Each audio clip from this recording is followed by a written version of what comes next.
Okay, we're real excited. It's game week, and the game is coming up on us.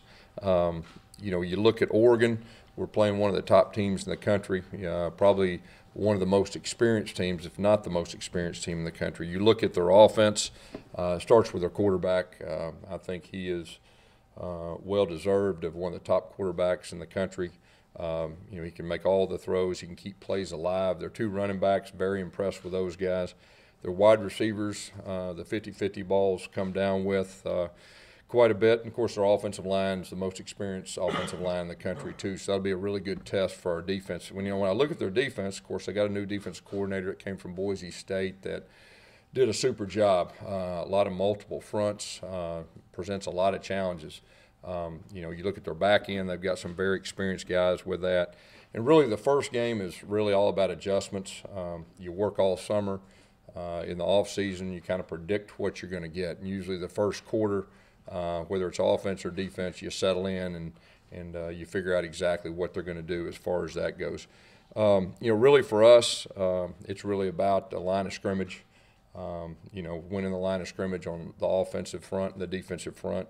Really appreciate our fans. Looking for a big turnout in Dallas last year against Washington. We had a home field advantage. It was a huge advantage. We're hoping for the same thing. And, really looking at this season, we want to make our fans proud, our former players proud with the way we play. Just that hard-nosed, physical, disciplined, good Auburn football. That's been our message, and that won't just be the message going this game, but all season. But overall, we're really excited. Our team's excited. Our coaches are excited to get a chance to play one of the top teams in the country. And it's going to be a good measuring stick of where this team is at after this first game. Questions? Will Anthony Schwartz be available this weekend? Say it again. Will Anthony Schwartz be available? We don't know the answer to that. It could be a game time situation, as far as decision goes with that. We're hopeful, but we don't know the answer to that yet. Gus, can you talk about the running back depth chart? Very interesting, the 6 guys. Yeah. Well, here's the positive. That is, we got a lot of confidence in all of them, and they all could possibly, play. Boobie Whitlow will be the first guy that goes out, but we could possibly play them all, and we're impressed with all of them. Gus, Nick Coe's on, I think, 4 different positions, but listed as outside linebacker. Yeah. Can you talk about kind of what you've seen out of him? Yeah, so Nick is going to move around. Nick's a starter. With different personnel groupings they give us, he'll move around. But he gives us a lot of flexibility. He can play outside, he can play inside, he can play off the ball. He's a very versatile player that, gives our defense a lot of flexibility. You ever had anybody listed as an outside linebacker and a defensive tackle for both? It's kind of rare. But I think that's a good rare. Why outside linebacker is primary position? Well, it depends on the personnel groupings and all that. And, after the game, it may make more sense. Well, you got some sneaky stuff going on. Hey, you got to wait. Coaches usually after the first game are a lot more willing to talk about different things and plans and everything that goes with that. Yeah. Talk about Nick. Talk about how important he is to just the big picture on the defense. Well, he's very important. He had a very good year last year. He was one of the guys that thought about leaving. He chose to come back, and he gives us a lot of flexibility, and he can play inside, and he's really good when he's a defensive tackle or nose, and he's really good when he's on the outside rushing the passer, and then when you get him off the ball. And so he gives you a lot of flexibility. Like I said, I think that's a very good thing, moving forward, not just for this game but the whole season. Gus, Connors is listed on the depth chart. Has he been able to do some things? Yeah, he's been able to, slowly get acclimated. You could see him on the field some. We'll see how that goes. Guess how bad does a guy like Gary Walker, who's not going to start and walk on, but can play? Yeah. Can play. You can put him in the game and not be terrified about it. Yeah, Gary Walker gives us, first of all, he's an Auburn man. That's probably the best way to put it. He's tough. He's sacrificed a lot to get to this point, and he's on there for a reason, and he's earned that. What's the best advice you can give Bo Nix about kind of on the first Yeah. time in this environment? Yeah, well, you're talking about a true freshman that, his first starts against one of the best teams in the country. College game days there, and Herb Street's doing the game, and it's as big as it gets. But we need to be really good around him. That's really been our message.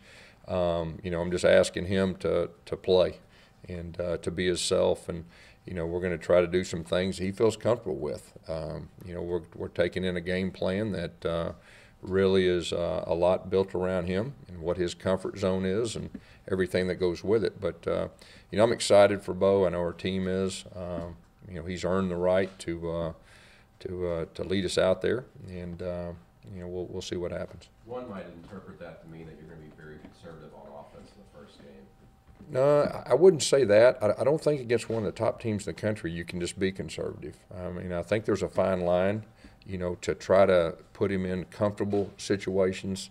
That's probably the best way to put it, put him in comfortable situations. But, we're going to have to be balanced to have a chance to win against one of the top teams in the country. So I wouldn't take that as conservative. That probably isn't the best word to use. You talked about DJ Williams, he missed a little time early. Came back. But first of all, DJ had an excellent spring, and then he had a shoulder issue, and he's slowly getting back. But he is a natural runner. He's got great balance and can break tackles, and he's a tough guy too. So he's really caught Coach Williams' eye. Yes, how do you balance? And I know you just have to probably do more work, but how do you balance personnel versus new coordinator? Going back to watch Boise State, but also looking at the players. Yeah, that's a challenge. That's a great question. You look back, and he'd been there a while, and man, they did a lot of different things, and you could tell they were so well coached. They knew their answers, and so you just got. He's only been there a short period of time, so you got to predict. You got to predict exactly, what they're going to do. And like I said, first games are so much about making adjustments, and probably the biggest challenge is having answers. You got to have your answers already figured out before you get here. And if you get this, you do this. And, so that's really the biggest question. But usually by the end of the first quarter, things kind of settle down, and you have an idea of what you're going to get the rest of the game. I know you won't be specific, but is there a specific plan for George A. Wood as far as? There could be. Each game will probably be different. Of course, Joey's our backup quarterback too, one play away from playing. But he's an electric type player. There's no doubt. And each game, we'll have different plans. The right tackle, throw hands out there. Yeah. Playing guard most. Mm-hmm. You made some progress. Yeah, Brodarius is really, he feels more comfortable. He looks more comfortable out there, and you can tell every practice he's out there that he is more comfortable. And I think that was a really good personnel move, and I think that'll really help, for the future too. Will Kevin be in the coaching booth, or will he be down? He's going to be on the sideline. So he's going to be on the sideline, and I'm excited about that. And I think that'll be good in a lot of different ways. Of course, when I was going against him and he was at Clemson and I was a coordinator here, he was on the sidelines and just did a super job with his communication, checks, and everything that goes with it. And so I think that is going to be a really good move. Who'll be in the press box in his place? What's that? Who'll be in the press Well, box? Woodson will be in the press box, and then, of course, we'll have some off-the-field guys, Was too. that his decision? Your decision? Yeah, it was kind of both. It was just, I think it's really, really good in both ways. I like him down there, and he likes being down there. And, in practice, that's where everybody's at. And so I think that'll be a really good move moving forward. Does that put more pressure on Woodson? He's going to be the eye in the sky, right? Yeah, but, you usually have a good idea. And Kevin's been on the field before calling it. And usually if you're on the field calling it, you've got a pretty good eye for what you need anyway. And you just get the information you need. Information's very specific. And Woodson's very good at it, too. He's been up there last year. And so I don't think that'll be an issue at all as far as gathering information. You talked about Herbert earlier, just how important is it, especially in this game, to have consistent pressure on guys. Yeah. Yeah, I think that's going to be a huge key. He can make all the throws, and he's got really good receivers to throw to. So you've got to make him uncomfortable, and I think that's going to be a big key. And like I said, really in the opening, it's the line of scrimmage. We need to win the line of scrimmage, and that's really where it starts for us. That's really where it starts for Auburn football, and So that's going to be a big key.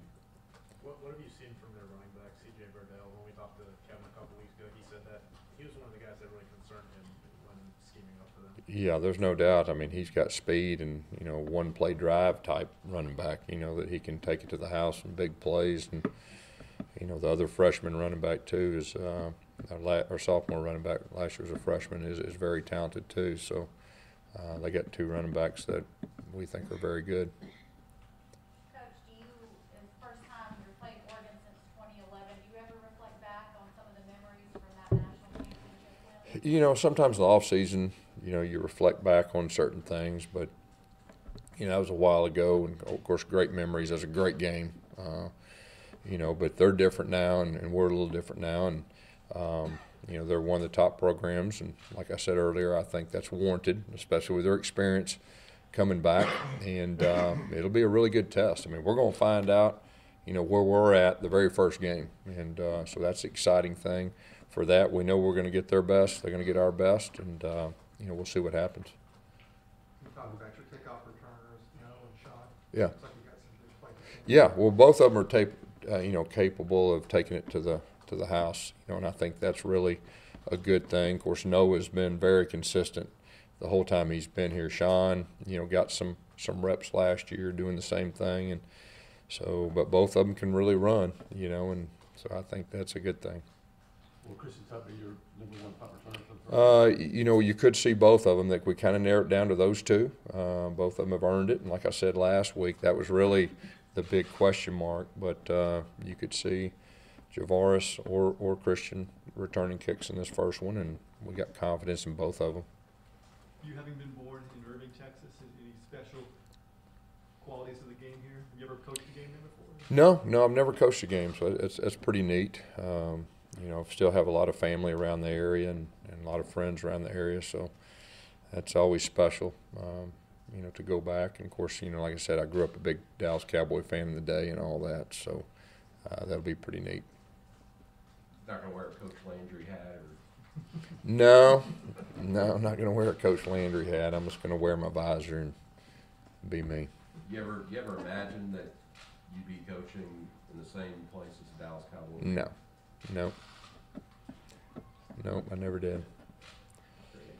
Do you get more?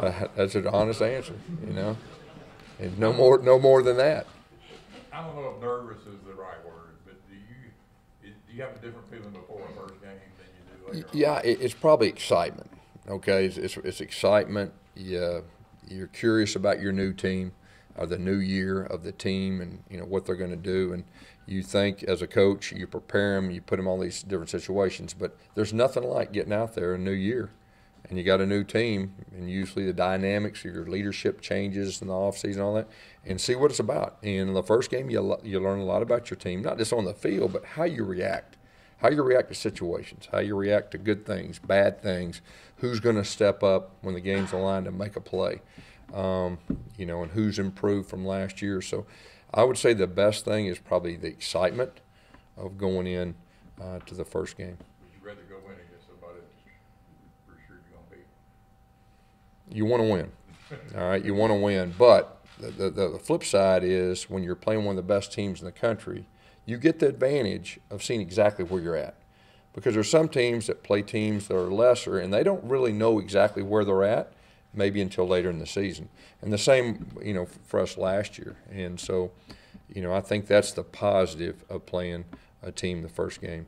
You feel like, too, it helps your team become more prepared for a season, knowing what's out there first? No, here's what I think is whatever gets exposed versus a good team.